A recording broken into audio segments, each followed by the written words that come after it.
Hai,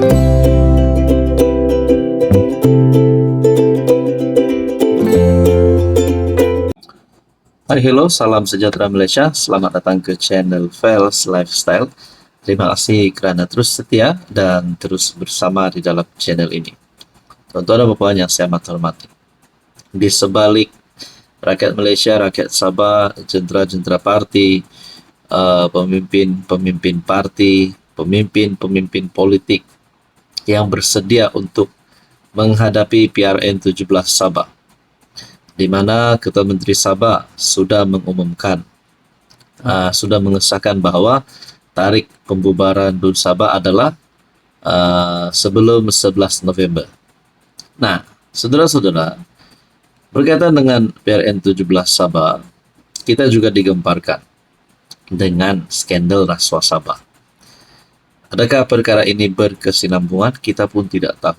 Tapi nama-nama yang disebut di dalam skandal ini, sebelum ini nama Jeffrey Kitingan disebut, dan Albert Tay yang mendedahkan video tersebut. Beberapa lagi nama yang lain disebut. Antara yang menjadi pertanyaan ramai orang, termasuk saya sendiri, adakah terdapat bukti baharu ataupun apa saja bukti, tak kira software kah, hardware kah, fizikal kah, secara digital kah? Adakah terdapat bukti yang dapat mengesahkan mereka ini bersalah? Dan sekiranya mereka bersalah, perlu dikenakan tindakan undang-undang. Dan persoalan seterusnya, kalau mereka ini bersalah, masihkah mereka ini bakal dipilih oleh rakyat pada PRN nanti, dan adakah mereka layak untuk bertanding PRN 17? Ini menjadi pertanyaan orang kampung macam saya. Oke, sebelum saya teruskan, ada satu pendedahan surat sokongan Projek Lombok. Nah, sebelum saya teruskan, saya perkenalkan kepada Anda. Ini adalah terapi imun transfer factor. Ini adalah untuk mengimbangkan, mendidik dan meningkatkan kekuatan sistem imun badan sehingga mampu melawan pelbagai jenis penyakit. Ini adalah terapi imun, produk asas manakala ini adalah untuk semua masalah wanita. Nah, saudara-saudara, terapi imun bukan obat, tetapi untuk mendidik, menyeimbangkan dan meningkatkan sistem imun badan sehingga mampu melawan pelbagai jenis penyakit. Gout, kolesterol, sakit pinggang, sendi, gastrik, kencing manis, darah tinggi, dan macam-macam lagi. Mungkin ini adalah jawaban kepada doa Anda. Nah, saudara-saudara yang saya hormati, tuan-tuan dan puan, Albert Tay dalam satu lagi pendedahan, dedah surat sokongan Projek Lombok, Kitingan tiada komen. Sebelum ini kita sudah dengar nama Jeffrey disebut dalam isu ini. Video Jeffrey pun ada, sudah viral di media sosial. Tapi kita tidak tahu sejauh manakah kebenarannya.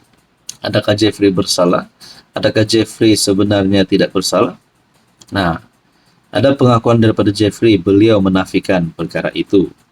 Ahli perniagaan Albert Tay mendedah surat sokongan yang didakwa oleh Timbalan Ketua Menteri 1 Sabah, Jeffrey Kitingan, untuk permohonan lesen melombong pasir di Pulau Balambangan.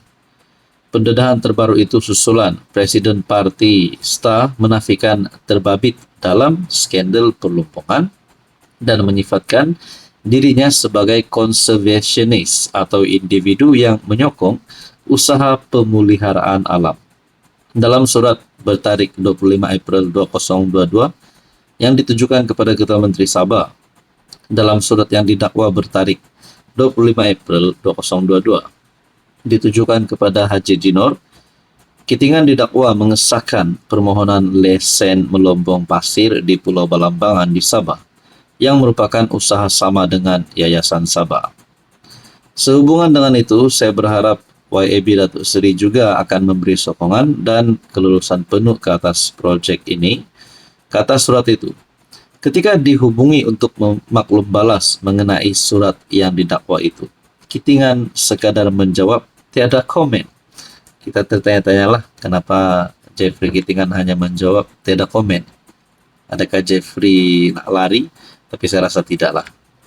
Nah, saudara-saudara yang saya hormati, tuan-tuan dan puan, Tay juga berkata, jumlah uang yang diberikan kepada ahli parlimen Keningau itu ialah Rm1,78 juta, lebih tinggi daripada angka Rm1,6 juta yang disebut dalam klip video itu.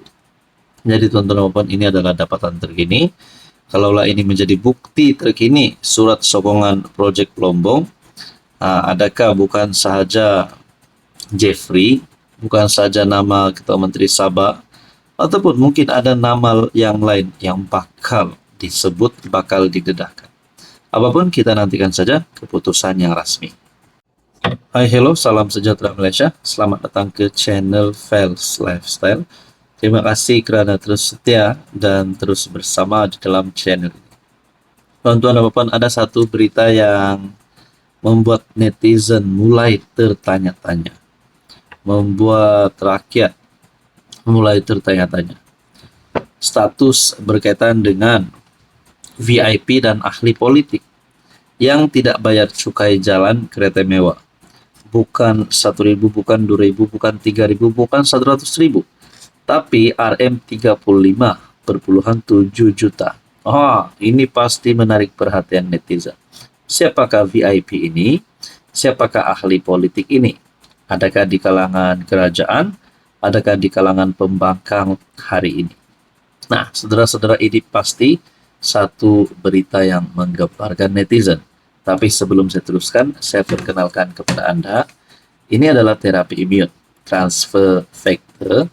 Ini adalah untuk mendidik, menyeimbangkan, dan meningkatkan kekuatan sistem imun badan sehingga mampu melawan berbagai jenis penyakit. Ini adalah produk TF untuk wanita, seluruh masalah penyakit wanita. Ini pula adalah energy ghosting.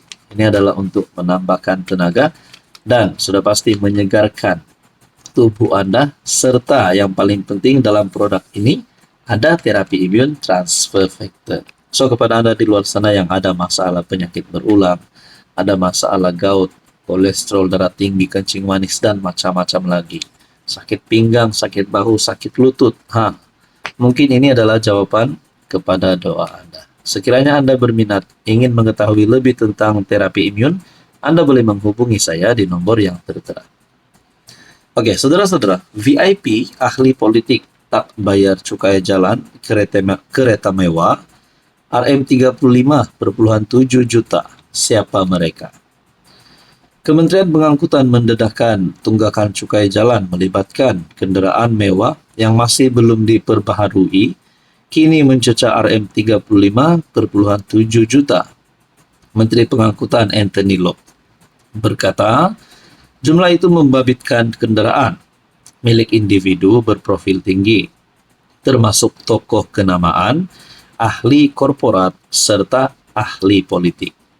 Menurutnya, 5 jenama kenderaan mewah yang terlibat ialah Rolls-Royce, Lamborghini, Bentley, Ferrari, dan Porsche. Keseluruhannya 5 jenis kenderaan mewah dan cecah Rm35,7 juta tak bayar cukai jalan. Aduh. JPJ, Jabatan Pengangkutan Jalan, telah laksanakan ops luxury dan akan sita kenderaan tak bayar cukai jalan. Semua nama-nama maklumat kita ada. Ada orang kenamaan, orang politik, ada yang bergelar Tan Sri. Saya tak nak nyatakan nama. Saya minta mereka, kalau kereta masih aktif digunakan, sila bayar cukai jalan. Katanya pada sidang media di Kementerian di Putrajaya. Mengulas lanjut, Anthony Loke berkata JPJ akan menyita kenderaan mewah yang gagal membayar cukai jalan dan berharap pemilik kereta ini segera memperbaharuinya. Kita pun tidak tahu siapalah ahli politik ini, siapa VIP ini. Sama ada mereka di dalam kalangan pemimpin kerajaan, pemimpin pembangkang, parti PH, parti dalam PN, parti dalam Barisan Nasional, tidak tahulah. Yang penting mereka ini perlu menjelaskan tunggakan ini. Nah, saudara-saudara yang saya hormati, apa komen Anda?